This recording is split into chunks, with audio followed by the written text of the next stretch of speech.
Antoine Walker, we're talking Kawhi Leonard. According to reports, the Raptors' all-everything superstar is being slowed down by a knee issue, which stems from him overcompensating for a quad injury, the same right quad injury that forced him to miss all but 9 games last year in San Antonio. This Raptors team, we know this, it begins and it ends with Kawhi. So, Antoine, I ask you, even though he's not 100% healthy, does this Raptors team need more from him moving forward? I don't think they need more from him. I think they need him to play smarter. And what I mean by that, he has to take a page out of Michael Jordan, Kobe Bryant, LeBron James' book, where you got to get your teammates involved early, and he has to pick his spots. He has to go back to the game one mentality. I don't mind if he gets 14 shots. As long as he's passing the ball, being a willing passer, making other guys try to score the basketball. We know he's capable of getting his own shot when he wants to, even though he's hobbled a little bit, because he got to the free throw line 16 times. So he can still do that, but he has to force these other guys to be aggressive. He needs some scoring. He needs Kyle Lowry to step up, averaging 10 points, shooting 30%, and obviously right now in the finals. He also needs Marc Gasol to be consistent and to be aggressive. And then the missing link, and for some reason, we're not talking about him enough. Serge Ibaka has to come to play. Yes. You know, he's another guy that's been there. He's played in meaningful playoff games. He understands the moment. They need him to step up and play well. He can give Boogie and give Draymond some problems with his length and ability to be able to play defense, but he just hasn't been.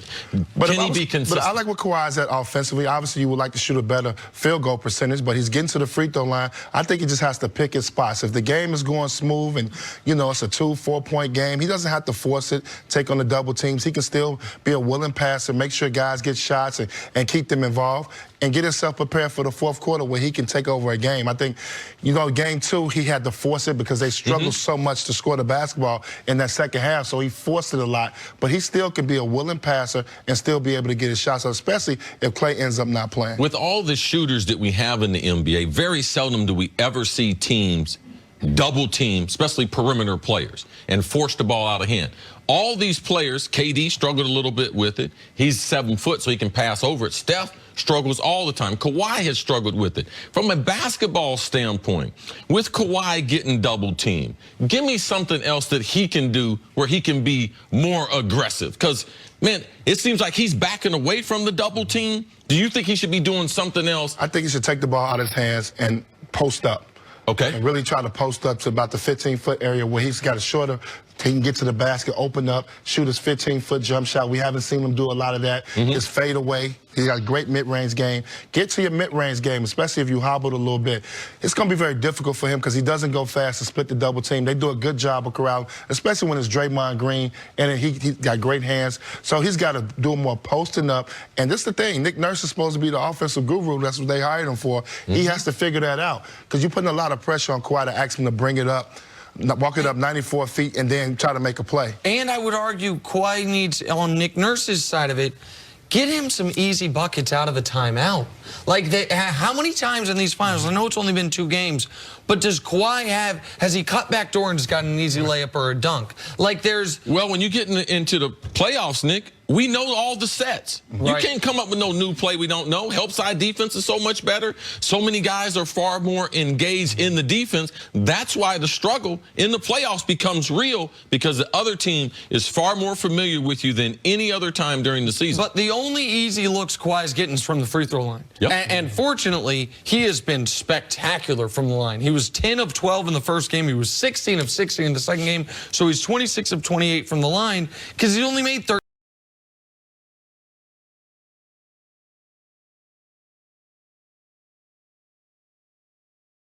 13 shots in this series. He's only shooting 38% in this series. This is where it gets harder for everybody. And the Warriors have done a spectacular job of making life hard on the other team's best option. Like, maybe some of that James Harden slander everyone was engaging in after round 2.